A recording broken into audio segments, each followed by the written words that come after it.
রহমান সুস্থ আছেন, ভালো আছেন।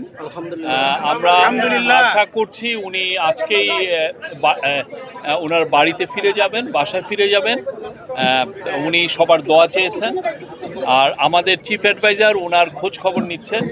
আমি ওনার হয়ে কয়েকবার ওনাকে ফোনও দিয়েছিলাম, ওনার সেক্রেটারি ধরেছিলেন, ডক্টর আবদুল্লাহ মোহাম্মদ তাহের ভাই ধরেছিলেন।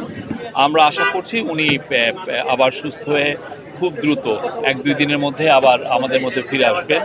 বাংলাদেশের এই এখন আপনারা জানেন সামনে আমাদের ইলেকশন। আমরা চাই বাংলাদেশের সমস্ত পলিটিক্যাল পার্টি, সব লিডারই সুস্থ থাকুন, ভালো থাকুন, দেশকে গড়ার কাজে সবাই একসাথে কন্ট্রিবিউট করুন। Thank you. আমাদের বিএনপির মাননীয় সেক্রেটারি জেনারেল আসছেন দেখার জন্য। ওনার অবস্থা এখন ভালো, উনি রেস্ট নিচ্ছেন, কথাবার্তা বলতেছেন, তেমন কোনো অসুবিধা চিহ্নিত হয়নি। আমরা আশা করি উনি সামান্য রেস্ট নিয়ে আবার বাসায় ফিরে যাবেন ইনশাআল্লাহ। সবাইকে ধন্যবাদ, থ্যাংক ইউ।